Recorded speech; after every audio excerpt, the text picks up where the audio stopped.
Today we'll be reading Canto 5, Chapter 10, verse number 9 and verse number 10. Context is Maharaj Rahugan meets Jad Bharat. So, text line is Brahman Uvacha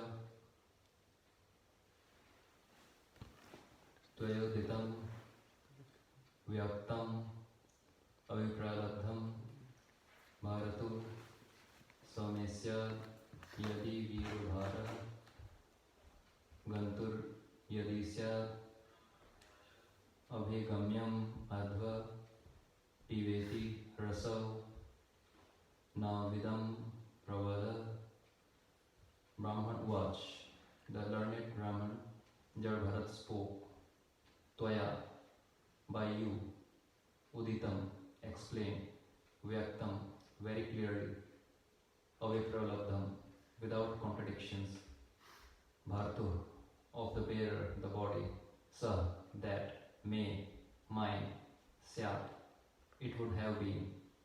Yati, if, Veer, O great hero, Maharaj Rahugan. Bhara, a lord.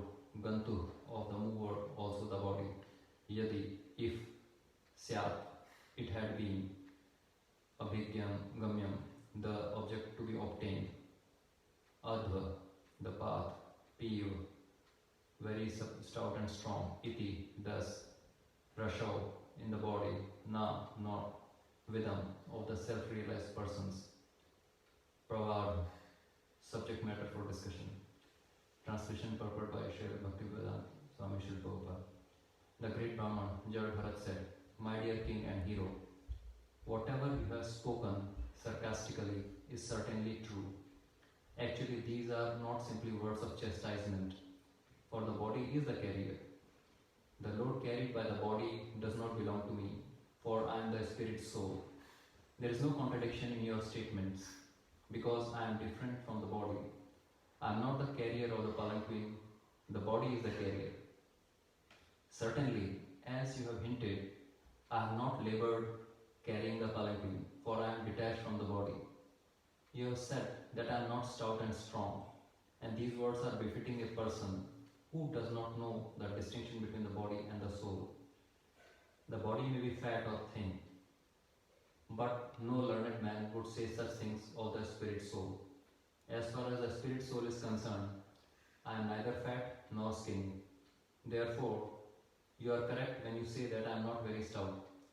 Also, if the object of this journey and the path leading these were mine, there would be many troubles for me. But because they are not related to me, but to my body, there is no trouble at all. Purport. In Bhagavad Gita, it is stated that one who is advanced in spiritual knowledge is not disturbed by the pains and pleasures of the material body. The material body is completely separate from the spirit soul, and the pains and pleasures of the body are superfluous.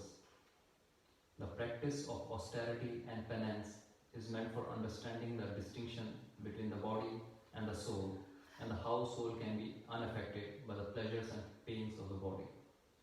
Jad Bharat was actually situated in the platform of self-realization. He was completely aloof from the bodily conception. Therefore, he immediately took this position and convinced the king that whatever contradictory things the king had said about his body did not actually apply to him as a spirit soul. Text 10. Stholyam Kashaya Vyadhaya Adhashya Kshutrid Bhayam Kalir Ich Jara Cha Nidra Ratir Manyur Aham Mada Shucho Dehen Jatasyu He Me Na Santi. Stholyam, being very stout and strong. Kashyam, being skinny and weak. Vyadhyam, the pains of the body such as disease. Adhyam, the pains of the mind. Cha, and Kshutrit Bhayam, hunger, thirst and fear. Kali, quarrels between two persons. Ichha, desires. Jara, old age. Cha, and Nidra, sleep. Rati, attachment for sense gratification. Manu, anger, ahem, false identification in the bodily concept of life, moda, illusion, shucha, lamentation, dehem, within this body, jatasya, of one who has taken birth, he, certainly, may, of me, na, not, santi, exist. Translation: fatness, thinness, bodily and mental distress, thirst, hunger, fear, disagreement, desires for material happiness, old age, sleep, attachment for material possessions, anger, lamentation, illusion, and identification of the body, the self, are all transformations of the material covering of the spirit soul. A person absorbed in the material bodily conception is affected by these things. But I am free from all bodily conceptions. Consequently, I am neither fat, nor skinny, nor anything else you have mentioned. Purport.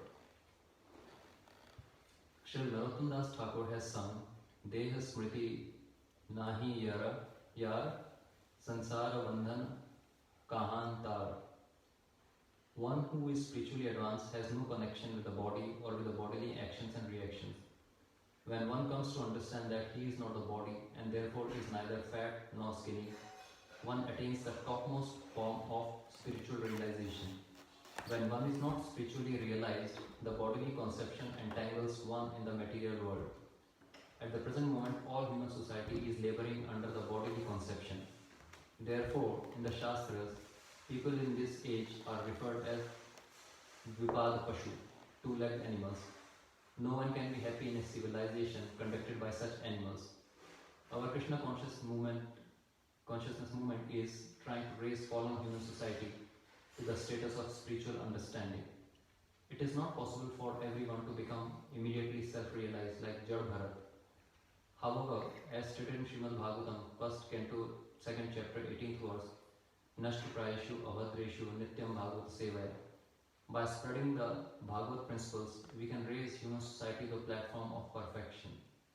When one is not affected by bodily conceptions, one can advance to the Lord's devotional service. Nashtu Prayeshu Avadreshu Nityam Bhagavata Sevaya Bhagvanti Uttam Shloke Bhaktir Bhakti Nashtiki. The more we advance our freedom for the body, free from the bodily conception, the more we are fixed in devotional service, and the more we are happy and peaceful. In this regard, Sri Madhvacharya says that those who are too materially affected continue the bodily conception. Such persons are concerned with the different bodily symptoms, whereas one free from bodily conceptions lives without the body even in the material condition.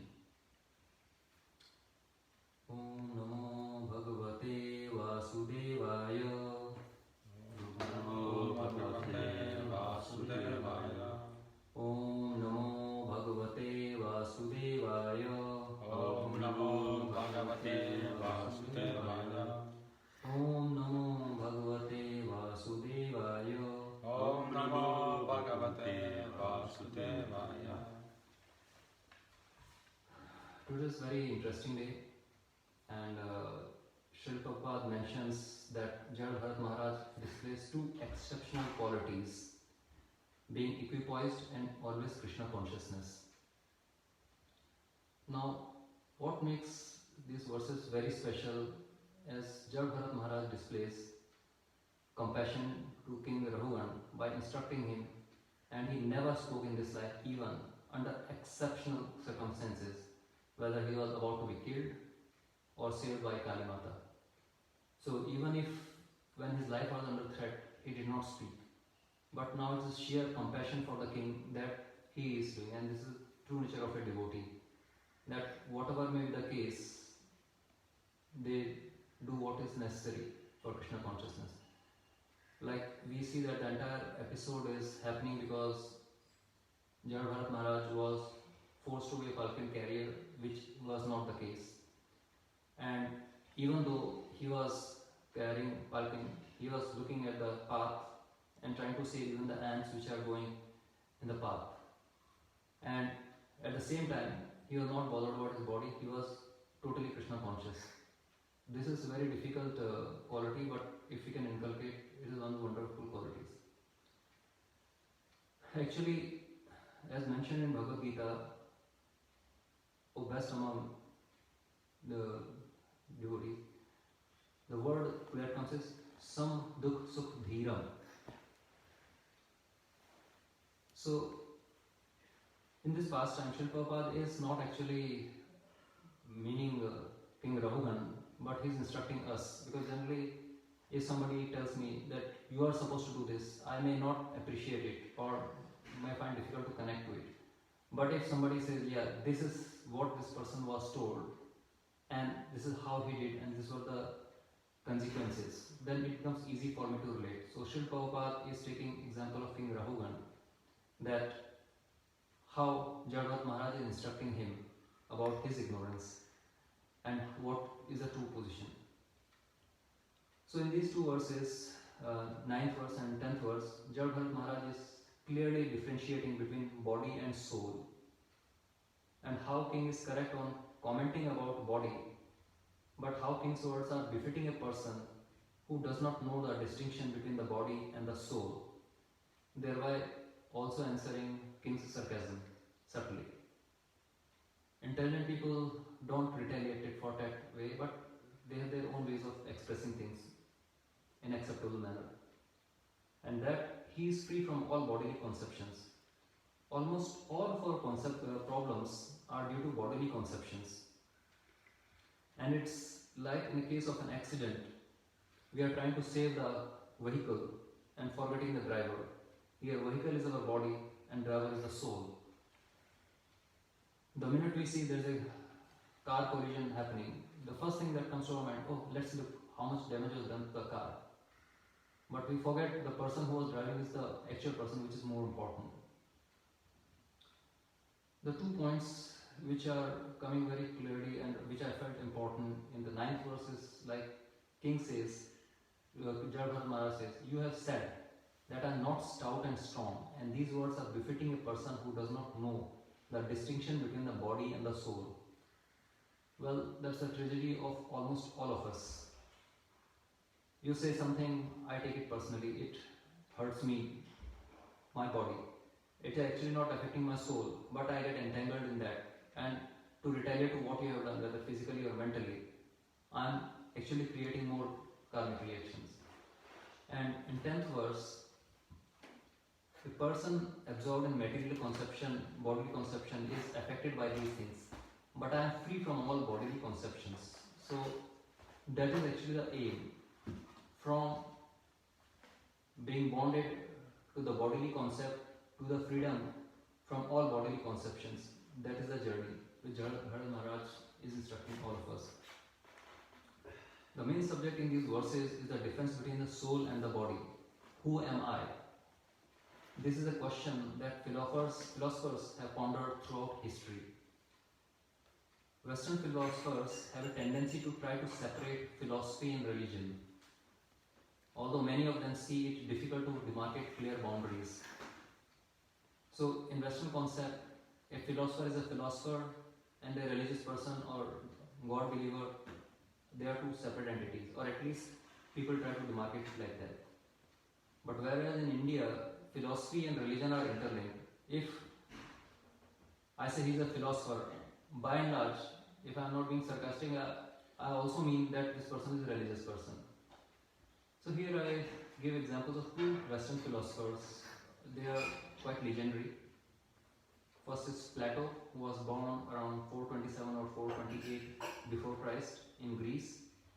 He was an ancient Greek philosopher. He was a student of Socrates and teacher of Aristotle. And also the founder of the academy, best known as the author of philosophical works of unparalleled influence. He gives an allegory of the cave or Plato's cave. This is a very strange concept which is mentioned, but it's quite wonderful. He says that, yes, Plato's teacher was Socrates, but we don't find any historical evidence where Socrates wrote anything. But in Plato's work, everything, Socrates said this, Socrates did that. So all his examples, I would say, it's like it's something which we can all emulate, like Plato's devotion to his teacher Socrates. Like he's always quoting in all his works, Socrates said this, Socrates did that. So Plato has Socrates describe a group of people who lived chained to the walls of a cave all of their lives, facing a blank wall. The people watch shadows projected on the wall from objects passing in front of the wall behind them and give names to these shadows. These shadows are the prisoner's reality. Basically, what he means in this Plato's cave is that people are chained and they cannot move from their position, and all they see, there is a plain wall in front of them, and the mouth of the cave from where the actually source of light is coming. If there is an objects passing on that, so the shadows which are being formed on the wall in front of them, that's the reality of these prisoners. They cannot imagine anything beyond this because they have not seen any other life. So Socrates explains how the philosopher is like a prisoner who's freed from the cave and comes to understand the shadows on the wall are not reality at all. For he can perceive the true form of reality rather than the manufactured reality, that is the shadows seen by the prisoners. And unfortunately, the inmates of this place do not even desire to leave their prison, for they know no better life. They are used to. It's like an elephant which is stuck to the ground, tied to the rope in a ground, and it does not even want to move because he knows that I cannot move. So if somehow the prisoners manage to break their bonds one day and discover that their reality was not what they thought it was, they discovered the sun, which Plato uses as an analogy for the fire that man cannot see behind. Because actually, if there is a bright light, we cannot see what is behind it. We get blinded by the light itself. It's like the fire that casts light on the walls of the cave. The human condition is forever bound to the impressions that are received through the senses.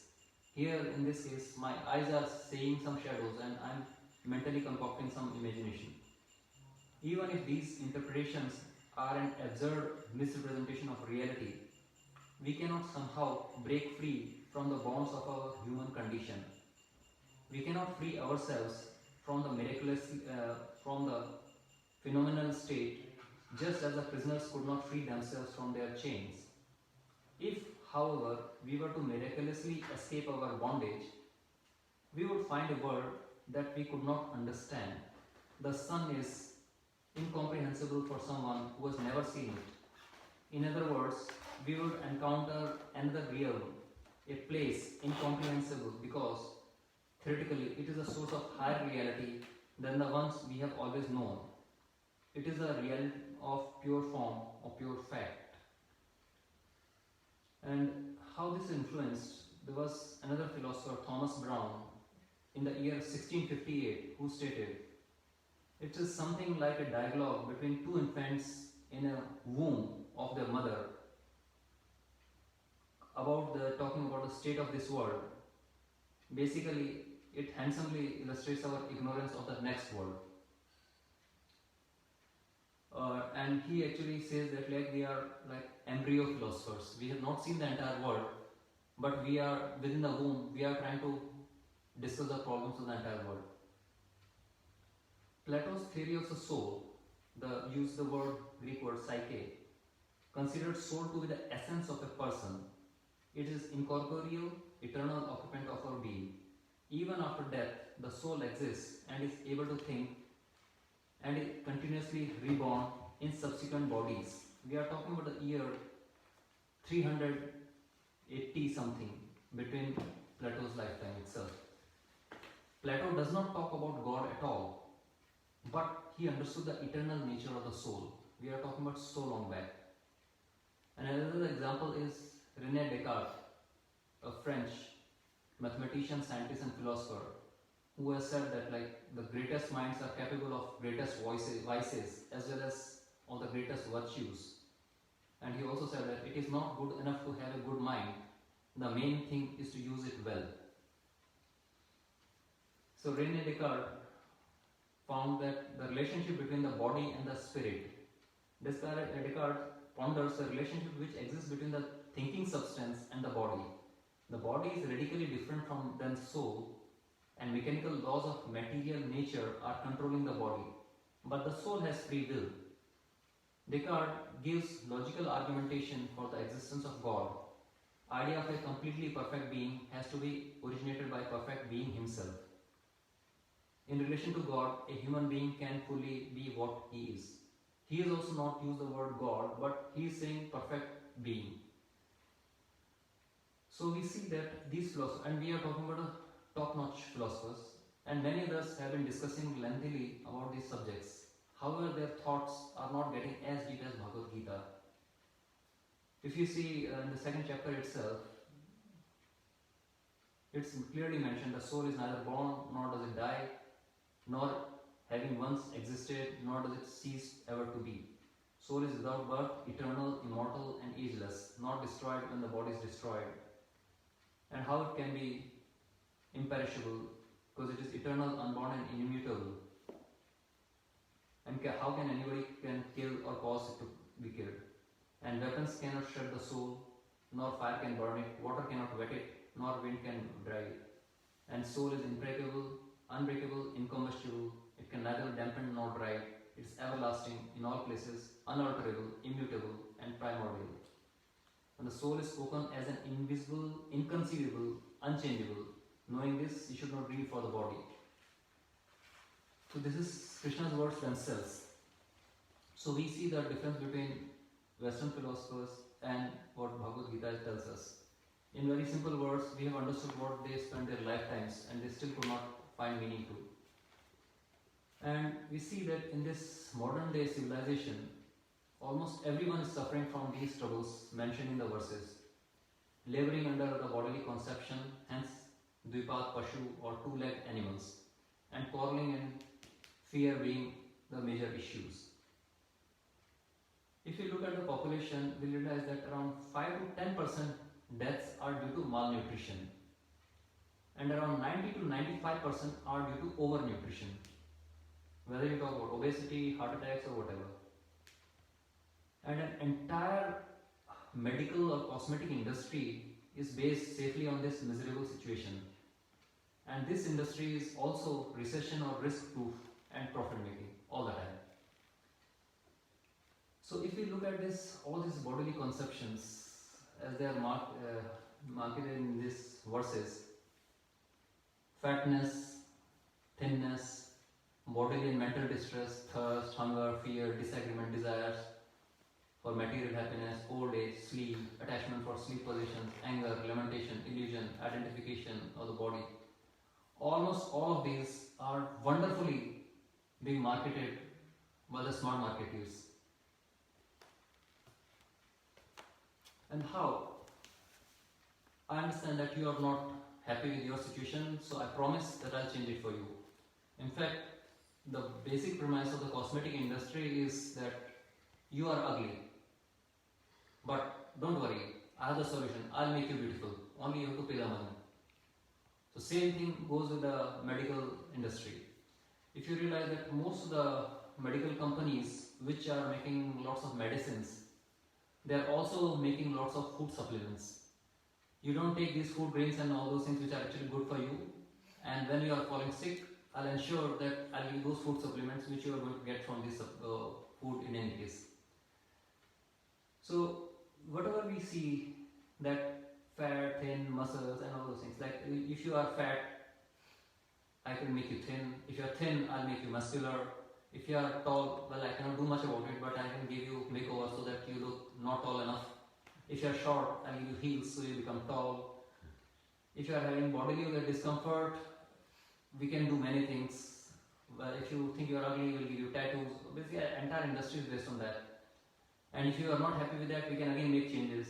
In fact, in one of the lectures I was hearing in temple in India, that there was a famous singer, Michael Jackson.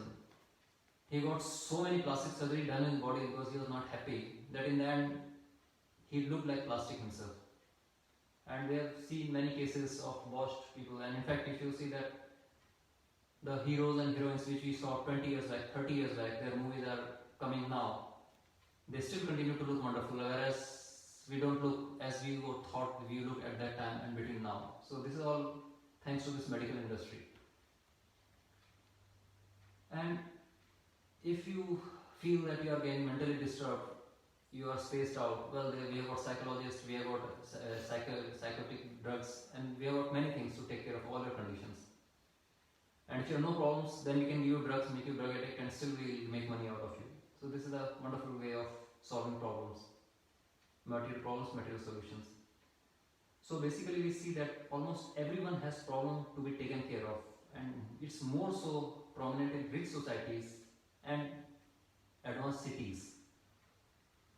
Most of people are dissatisfied with what they have, and for example, a rich person has excess of everything, so then the rich person starts taking salads, and the person who has salads is leaving it to go for dry fruits.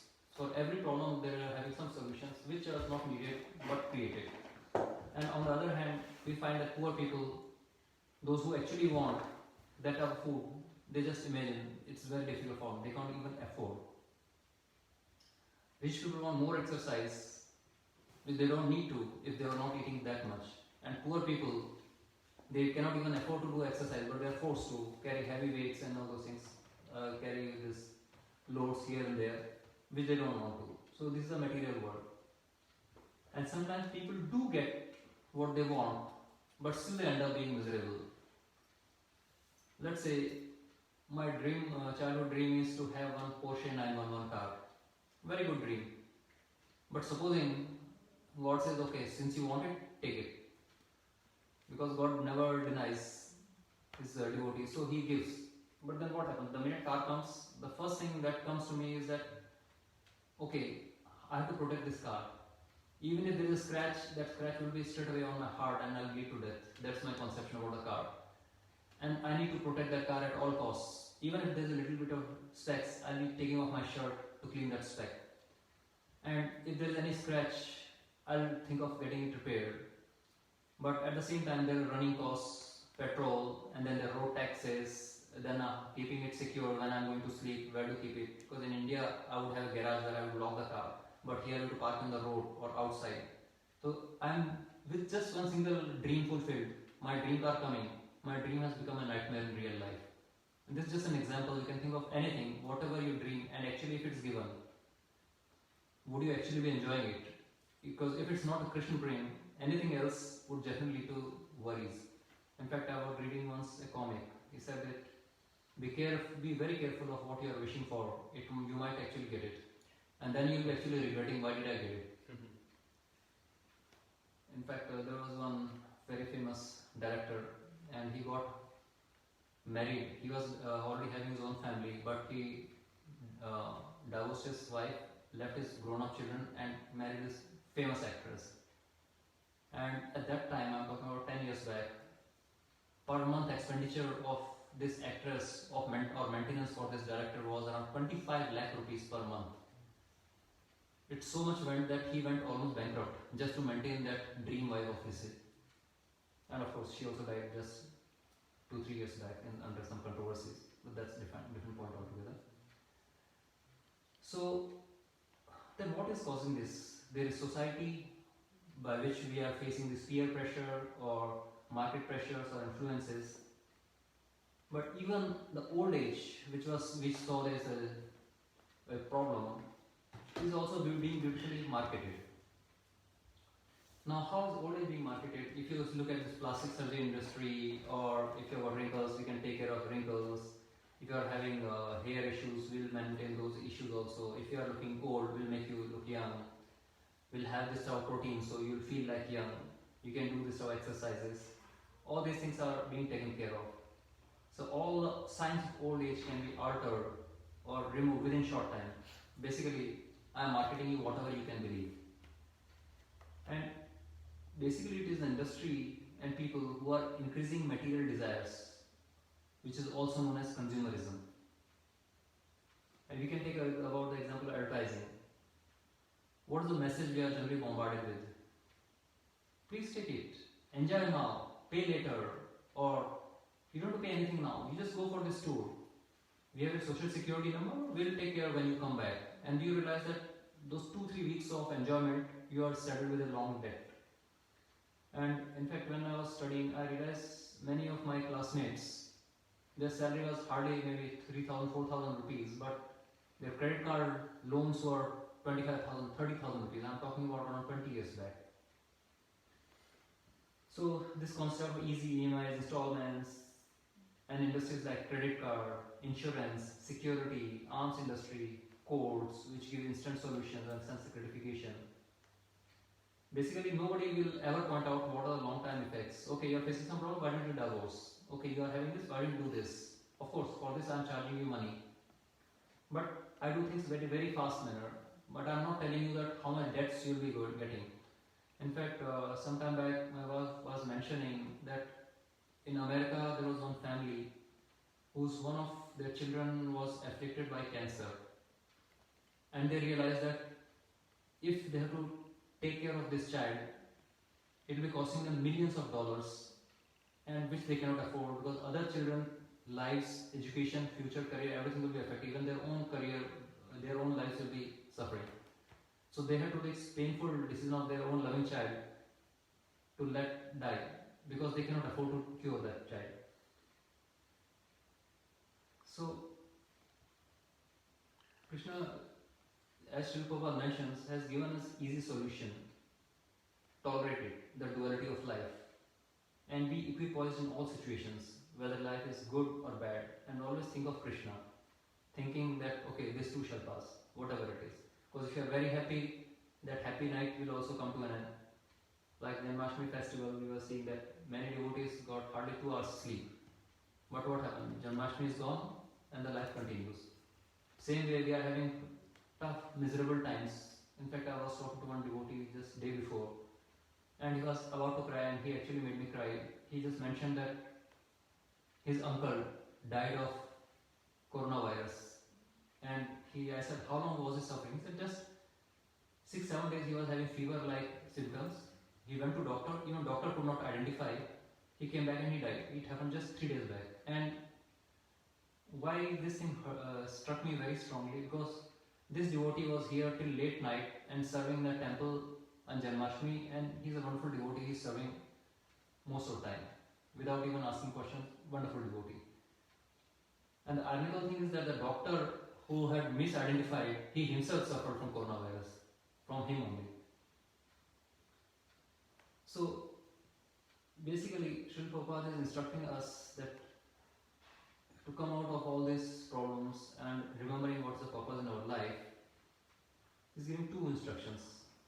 One is saying that devotee can sit anywhere, whether it's Vyasasana or simple land, devotee can sit anywhere and chant Hare Krishna or Kirtaniya Sada Hari.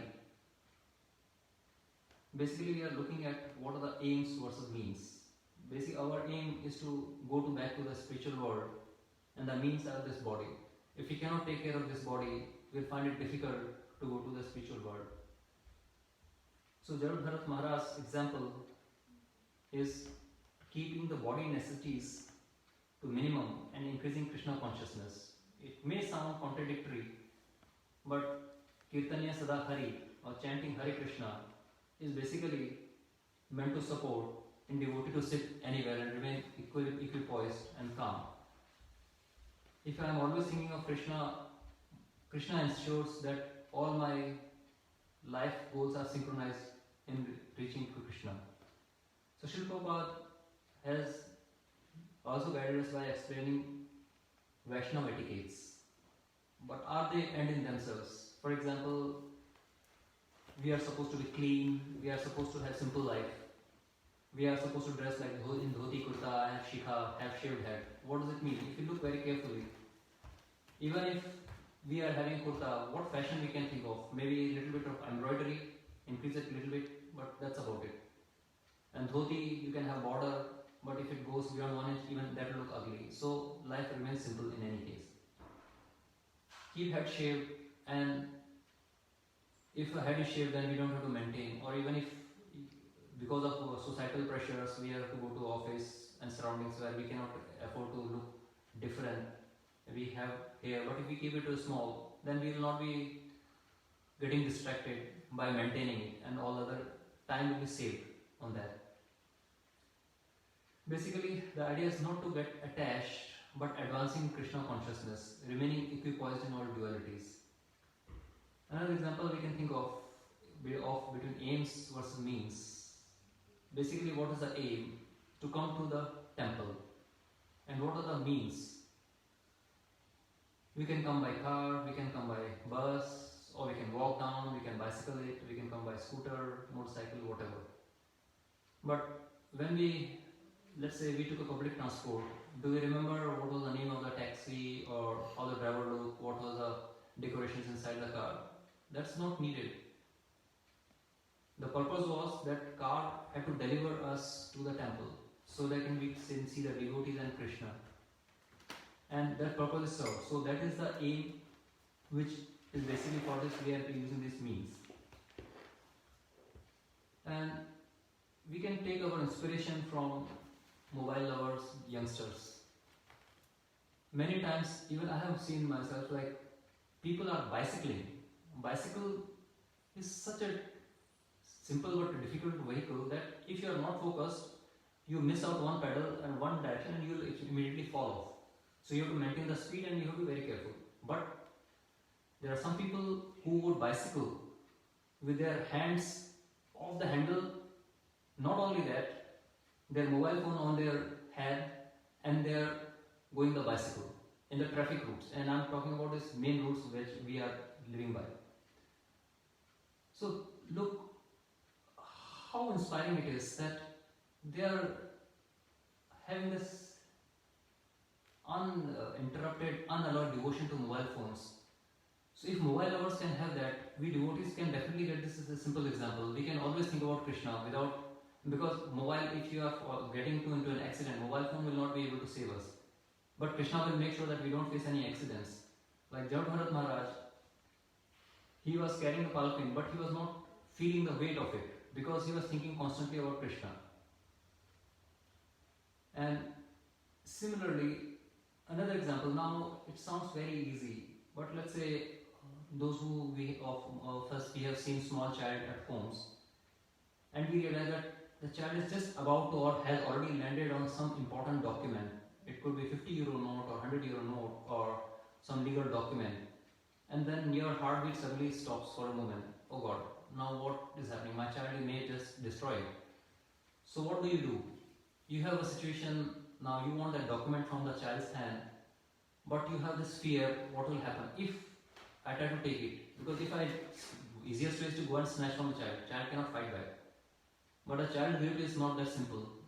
Even if you manage to get it, either the child is disturbed or is crying, or the document which you are going to get will be not the same condition you wanted it to be. But on the other hand, if you offer child something more attractive, something moving, something dangling, it could be some toy or something which catches the child's attention. So what happens? Child let go of this document of yours and immediately attracted to that. Child does not think that where do I keep this document, I am letting go of this document. He is not thinking of renunciation, he just wants that thing.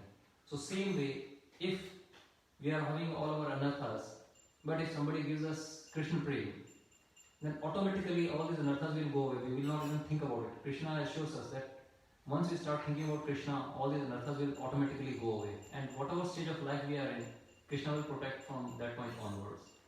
Even otherwise he protects, but then he starts lovingly taking care of us. So that's what our life aim should be. Always Krishna conscious and always thinking about Krishna and always serving Krishna. Thank you very much. If there is any question or any comments, please feel free.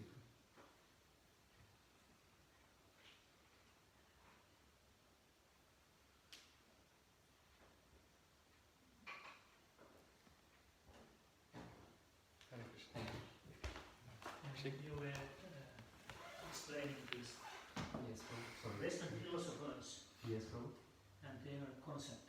Yes, sir. So it seems to be that it's most clearly explained in Bhagavad Gita that they Yes. cannot come even near except Plato and Socrates, they come most clear, most near the Bhagavad Gita explanation about the soul, Mhm. the qualities of the soul. But as you mentioned, that also they don't say anything about the Supreme Soul. Yes. Yeah.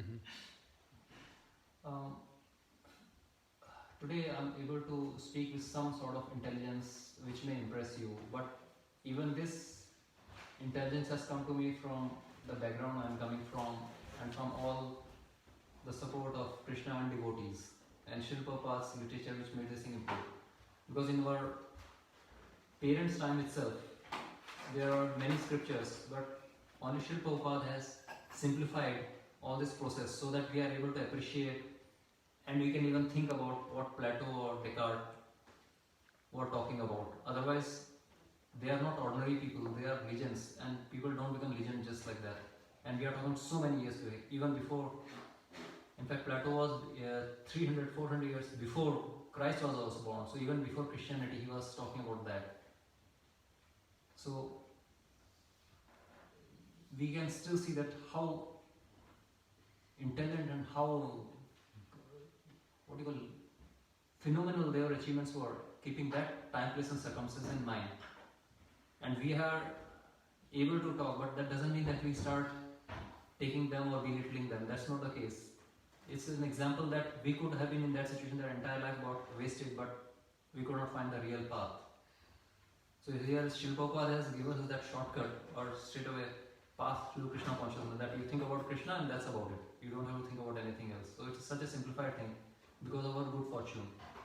Who knows that many of those philosophers we are talking, they came as devotees because their journey was continuing at that point of time, and like we have seen Jad Bharat Maharaj's case. He was Bharat Maharaj, king of the entire planet, and then he became deer, and then he again came as Jad Bharat Maharaj. But soul remained the same throughout. So that's the point. Thank you. And then you explain this, how this bodily concept of life is a good business for many industries. Yes. That was also very interesting. Thank you. Yeah, that's true. That's true. And to remove this bodily concept of life is not at all good for many industries and not Yes. good for economy. Yes, and for governments also. Because unless you have miseries, unless I make you fight on religions, you'll stop voting me. Yeah. I'll be voted out of power. Yeah. So let the troubles remain. Like they say that in politics, dead bodies are never actually put in the grave completely. They're partly kept in the open. So whenever there is a crisis, you can always take them out. So you make sure that the other people behave properly. And if they are not behaving properly, then you just come out with one scandal and that takes care of it. We have seen that happening many a times. Yeah.